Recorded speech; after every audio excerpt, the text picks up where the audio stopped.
Hey guys, so I am at work on my lunch break. Sorry, babe. I had to be one of those people who do videos on in their car because he always tells me like he doesn't understand people who do videos in their car, and now I've become one of those people. Sorry, but I want to show up, and this is the only time I can record a video. So I just wanted to share something real quick with you guys that I've been thinking about. And I was watching a video. I was watching a video uh, that was talking about how God is taking believers out of 9 to 5 jobs, out of corporate jobs, and I started thinking about, my journey here at work.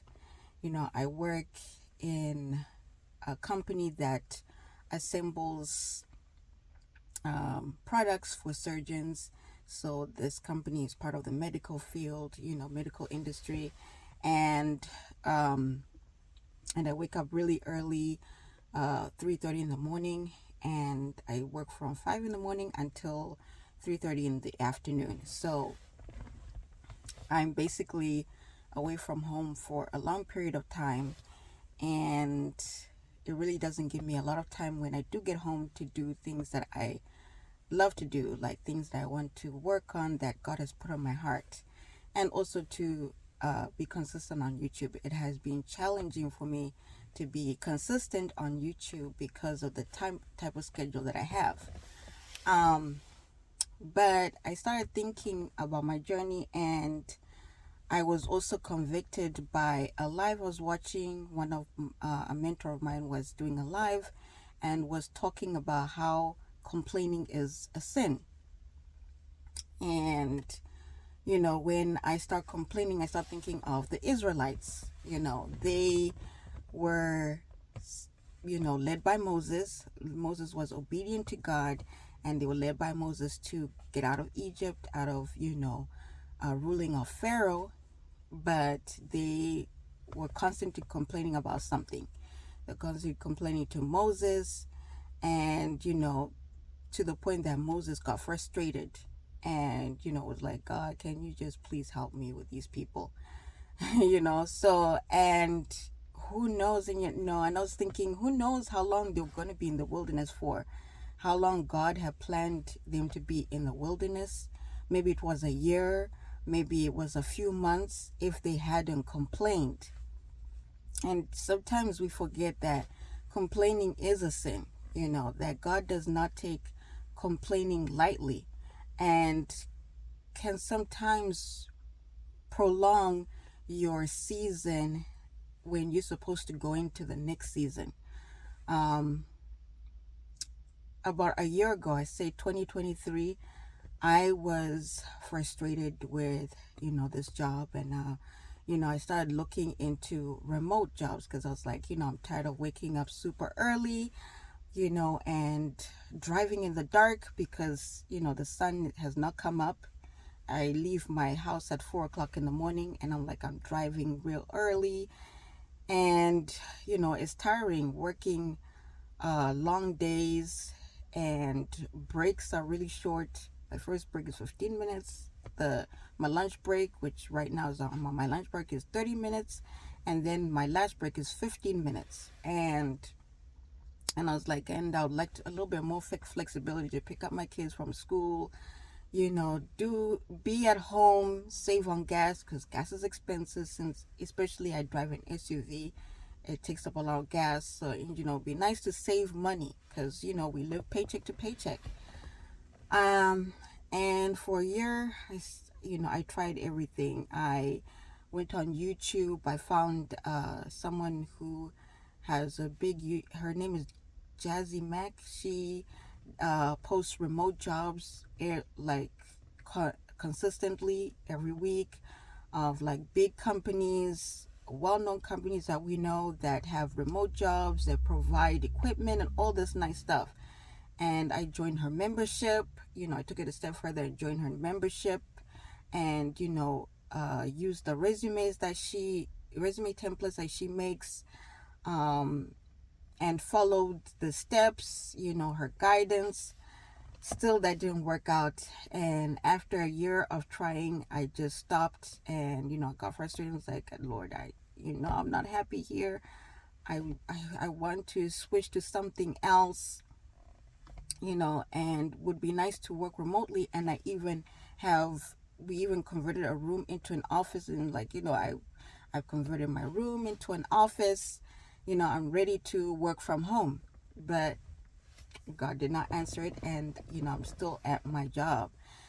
And I also had to sit back and think about when I was a stay-at-home mom before I got hired to this job. And when I was a stay-at-home mom, my main prayer was to have a job. I was not specific about what kind of job. I was like, I just need a job so I can help my husband pay the bills, because he was stressed. It's hard living on one income with two little kids. Daycare is expensive, and then food going up, like everything is going up, so you really can't live on one income. So that was my biggest desire. It's like, I need a job, especially I wanted to work in this company. The funny thing is, also, when I was a stay-at-home mom, I was really into personal development. And I would hear about the 5 a.m. club. There's a book called the 5 a.m. club, and I'd hear these motivational speakers talk about how it's good to wake up early and get you get a lot done when you wake up early. And one of the things I wrote in a notebook, I was going through my notebooks, and one of the things I wrote is, I would love to be able to wake up early, because when I was a stay-at-home mom, I would wake up late, like 9 o'clock, sometimes 10 o'clock, because my son didn't, sleep through the night. He would wake up in the middle of the night. So that led to me waking up late. So it's like, I would love to wake up early. And then I would constantly say that I would love to make money, have an income, and help my husband. I tried network marketing companies, direct selling company. I opened an Etsy store, which I started making money in the Etsy store, but I had to close it, and start looking for a job again, because COVID happened. And that's how I got hired to this job during COVID, which was surprising, because a lot of people were losing their jobs at that time. So God did answer my prayer, because sometimes you think that God is not answering prayer. So He did answer my prayer by, not only did He give me the job into the company I've been wanting to work for, but I was not happy about the department I had to go into. But I had to think, like, I also wanted to have that habit of waking up early, and this job has helped me to wake up early. Now it's so I automatically wake up early. It's even on my days off, I'll wake up at 6 o'clock or 6:30. And I learned in the women's group that I'm in at church that 12 o'clock, 3 o'clock, and around 6 o'clock, those are the watching hours. I think that's what she said, where God will prompt people to wake up and pray. And now, 5 years in, it's easy for me. I have that habit of waking up early. So if God prompts me to wake up around that time, I can do that without complaining. So I mention this because sometimes when we complain, we need to look back, one, to what we prayed for before God gave you that job. You may have, sometimes you think that sometimes we forget that God answered our prayers. And, we complain about something He gives us. The Israelites wanted to be free from slavery, and God answered that, but They complained, which prolonged them entering the promised land, and I was like, of course, God is not going to answer my prayer to work somewhere else to get paid more because I'm complaining about where I'm working for. I'm not being grateful for what I was praying for when I was a stay-at-home mom. Now, I know it's not easy to be grateful all the time, but we should at least be grateful more than we do complain. You know, for example, if you're a parent, you don't reward your kids when they complain. They ask for, like, for example, you have a daughter, they ask for like an LOL doll. They always asking for it, and then you're like, when the time's right, I'll give it to you. You finally have the money to extra money to buy one, and you give it to them. They're excited. They're like, yeah, I have the LOL doll. I'm so happy. But then later on, as time goes by, they're complaining about that doll. It's like, oh, I don't like that doll anymore. And you're like, why? Oh, I saw my friend with another doll, and I feel like that doll would be better. Or I don't like that how the hair is, or trying to do a hairstyle. Now, the hair gets all tangled in the brush and it's not working out. And, maybe the doll, you misused the doll, and now the doll is missing an arm or is not wearing clothes. Now, when your kid does that, do you reward them? You're like, who pays the bills in this house? And it's like, I do, right? And I got that doll for you. You're not going to reward them with a better doll or upgrade them. You're going to be like, you're going to appreciate what I gave you and what you asked for. And I feel like God is like, I gave you what you asked for. And you're like, yeah, I did. But it's like, and be like, and I the one who created everything, and I the one who gave you breath for you to breathe daily, and I the one who makes things possible. And be like, yeah, and I love you, God. So it's like, I'm sorry, I repent. So it's like, God does not reward disobedience. And when you complain, you're disobeying what it says in the word, because Philippians 2:14 says, do all things without complaining or grumbling. So if you are a Christian and you're a believer, we need to obey what the word says, which is, do everything without complaining and grumbling. Now, when I started working here, I was miserable. Like, I wanted to quit after, I was like, I probably won't even last 6 months. And I wanted to quit, and nobody would talk to me. Nobody, I would sit alone during my breaks. Like, I was only making $12 an hour. After, my last job, I was making almost 15. So I went down in pay, and it was around COVID time. So there was a lot going on, but I had to really sit back and be like, thank you, God, for this job. And, just focus on the positive things. And things slowly started changing. They increased our pay. It was a big jump from 12 to 15. I started, making friends. And, just things started getting better and better. And, after I stopped looking for a remote job a year ago, I was like, what? I need to just be grateful. Maybe there's a reason I'm here, and I remember not too long, just recently, God told me that, that I'm meant to mentor somebody, spiritually. So even if you're at a place that is not your dream job, but, it helps you pay the bills, we have to be grateful. When I worked at Dunkin', I was making $8 an hour, but I showed up. I made sure that I was respectful to my supervisor. Whenever somebody called off, because some people didn't care about that job, and I worked with people that were straight out of high school, they would call me to fill in. They depended on me to come and fill in, and I would come. Even if it was on my day off, I'd come and fill in for a few hours. Like, I really took pride in my work. And I remember Dr. Miles Monroe. If you don't know him, make sure you check out his videos. Amazing, amazing preacher. He's not alive. May he rest in peace. He was like, we were not created to work a job, because God placed gifts in us.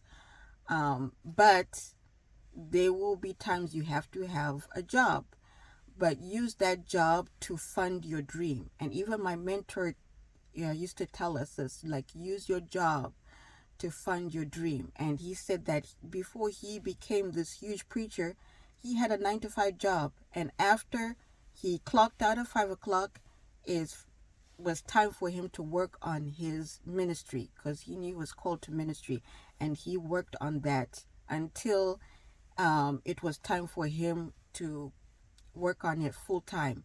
And he said, even though he knew he was meant to work on that, and I'm paraphrasing, he was meant to do that, he still worked hard at his job, did his best, went above and beyond, was respectful to the people he reported to.